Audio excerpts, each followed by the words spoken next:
Happening, fellas? Merry Christmas, happy holidays. If you have not bought the Christmas gift that you wanted for someone that you love in your life today, well, I got a special spot to buy the coolest sculpture, handmade metal sculpture that you're gonna find in the United States. Every piece is handmade by my friend Metal Genius Joe, who's standing right next to me here. I'll introduce him in a second.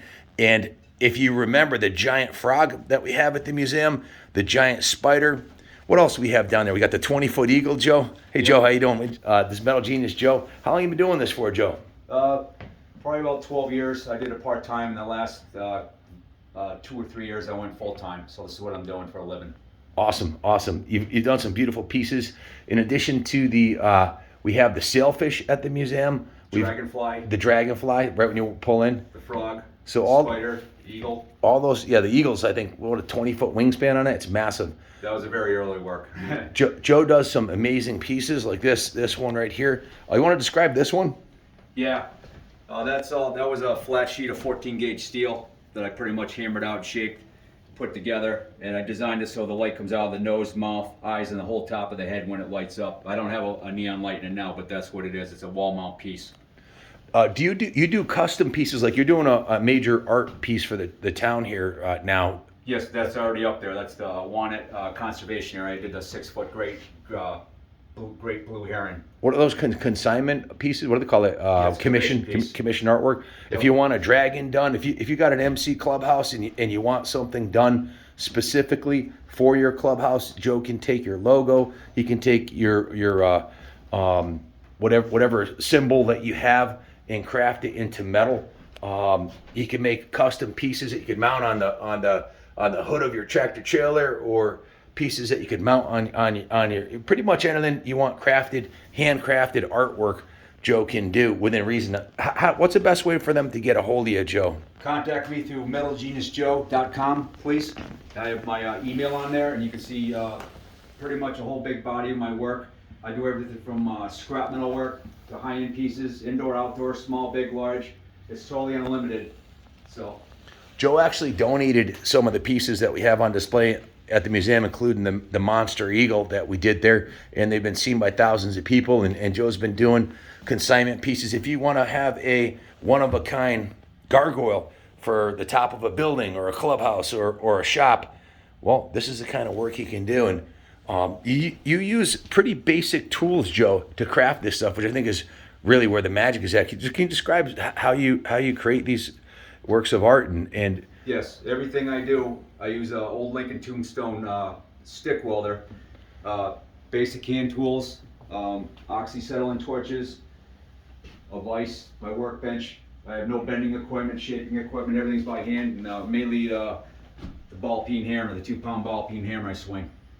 I just bought this one for Christy right here for Christmas. So hopefully I'll drop this video after I give her the present. And this is describe this rhino here. This thing's absolutely yeah. I built that rhino awesome. for myself actually when they killed the last black rhino on one of the game reserves in Africa. I forgot which game reserve it was, but they killed it for the horn when they poached it. So I just wanted to had a special feeling in my heart to make it because they're beautiful animals and it's unacceptable what's going on, you know. Well, you mentioned that feeling in the heart. A lot of what you do is a labor of love, because if you track the amount of time that it takes to make a piece, like Joe, tell us a little bit about this piece right here, because this is pretty wild. Yeah, there's almost 200 hours or so in that, and this was probably the most difficult build I've ever done, except for the 2 large frogs. And I actually almost cut this thing up about 6 times because the difficulty involved, and it was just so unbelievably difficult and hard. So I'm trying to get down to the Groton sub base. I originally designed it for dedication for all the workers and the submarine people, and I made the anchor. It's a 3-foot anchor. And what does it weigh? Do you have any idea? Freaking dude, this thing is heavy, man. Yes. Holy shit. It's got to be well over 100 pounds. And the name of the sculpture is the Orzel. It's a story of the submarine from World War II. If you type it in, it's an extraordinary story of the submarine and everything of that one. But it's pretty awesome, man. How about this other This is one of my personal favorites right here. Can you describe the process on this one and how long it took to do this one? Yeah, that was close to 160 hours or close to 200. That's basically like 5 weeks straight, 9 to 5 of just banging metal and crafting this from. What was it built from originally? What kind of pieces of metal did you start with? It's all pretty much new steel. The claws was kind of older steel, but the sheet steel was new. And the thing with the bills and stuff, when I hammer for a day, I usually lose a day because it just wipes you out. So this is just build time. This is not including downtime that I have to rest. You know, it'd be pretty cool. I want to come in and film you actually doing some of your work at some point if you're willing to let me do that in your shop. Definitely, yep. People get a real kick at it. I know I do, watching craftsmen make something out of a raw piece of metal. Yep. That'd be pretty cool. Maybe a time lapse video would be badass. Yeah.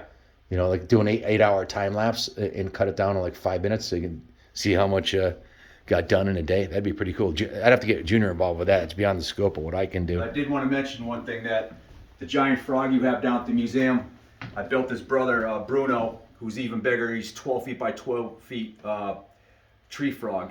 And you can look at my YouTube, which is Joe Marandino, and I'll be uploading that and everything else. I got a ton of videos, so something to check out, you know. Joe, I think it'd be cool to talk about the backstory about how you got your start in. Matter of fact, this is one of the pieces we have at the museum, isn't it? Yes, that was before it was coated. And also this one here, the Yep. giant frog. The frog is like 12 feet long. It's massive. I named him Ivan after Ivan Putski, the old wrestler. So what inspired you? And I think you had a turning point, crossroad in your life when you went full time on this. Describe what happened. Yes, was it's pretty much a miracle when you think about it. I was going to Cheney Tech, the adult welding and fabrication program. I was supposed to go in the ironworkers after that. That's why I learned stick welding and not TIG or MIG or anything. And then I ended up getting wrecked pretty hard, and then I had a life-altering illness in which I couldn't leave the house for the longest time, literally. So I started messing with this. And this came out of the sickness, so it's a beautiful thing. And actually that sailfish that you see on the wall was like my third sculpture I did when I started. So you were going to school and you had a full-time career. Go ahead. So as far as the illness and all that, I had 3 major surgeries last year. It was very bad. I didn't even think I'd make it. And between the 2 surgeries over winter, the eagle behind him, I used to go out in the garage 2 hours at a time just to clear my mind. It gave me hope and something to work with. This shark here is a Galapagos shark.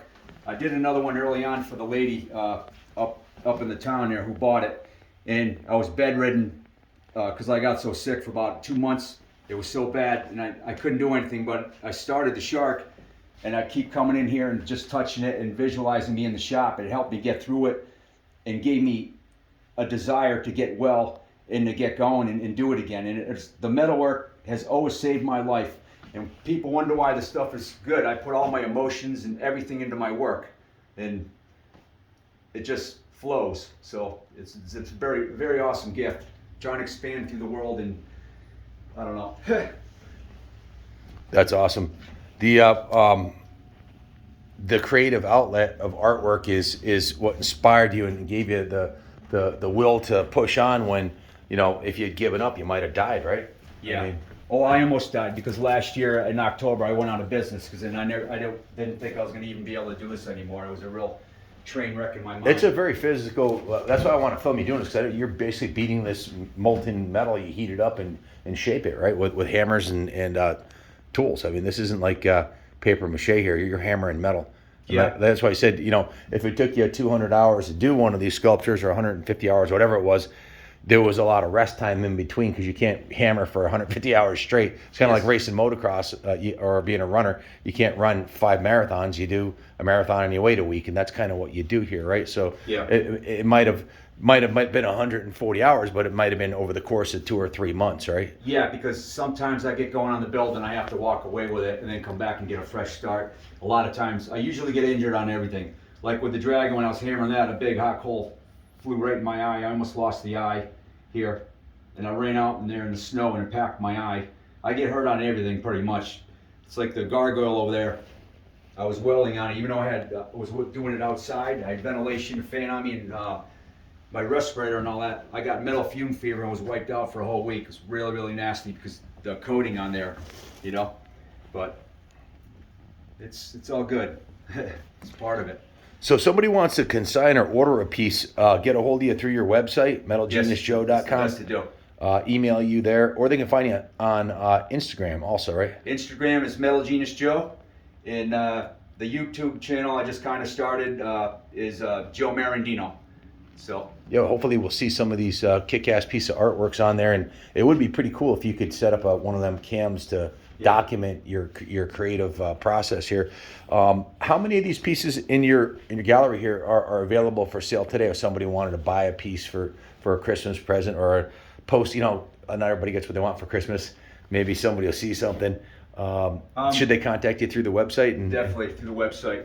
There's some stuff here that's my personal, and it's like the dragon. I don't think I'm selling because somebody wants that. Plus they want me to make the other one. That's the diesel, the dragon. Yeah. And I'm going to be making the female one to be standing up on the legs the same size, so it'll be his girlfriend basically. And this here, I'm not selling. That was the rhinos to my personal collection. I don't have many personal pieces and stuff, but pretty much everything is for sale. You know. Okay, cool. So if someone wanted to buy the Mad Hatter or one of these badass frogs, now some of these pieces I was eyeballing for our bar. I was going to buy these pieces for the restaurant bar that we're going to put in the mill, but thanks to COVID, pretty much most of the bars and restaurants have been struggling to stay open in our area, and in fact the museum was closed for a year. So you know, if I did buy them, it wouldn't be for that purpose. So these are available. And that's a handmade gun too. That's not he didn't buy that gun. He crafted this gun out of metal and wood and set this thing up. But this would be a kick-ass addition. You got a clubhouse that you want to put one of these in, or a bar or a private facility. I can't think of a better, cooler piece to kind of be like an anchor piece for your man room or whatever. So this one's going home with me for Christy today. So. I think the other one is available, the other butterfly, if you're interested in that. Get a hold of Joe.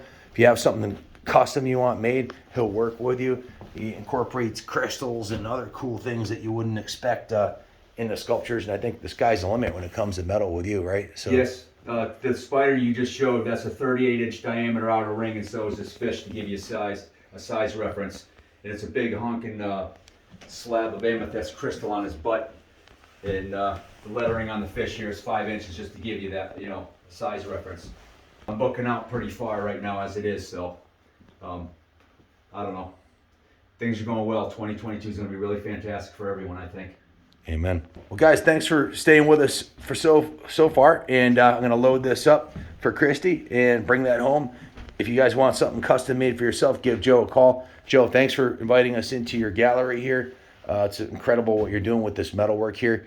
Someday I got to come up with a concept for a motorcycle to have you help me build like some cool parts for a motorcycle or something. But well, I actually wanted to put this guy and make a whole complete body and put him on a chopper or something. That's why I never sold this one. I just haven't gotten around to doing it, but awesome. That'd be really awesome, you know. Thanks for inviting us in, guys. Give Joe a call. You won't find anybody else that can craft this kind of stuff out of metal, and it's these are family heirlooms. Thanks for watching.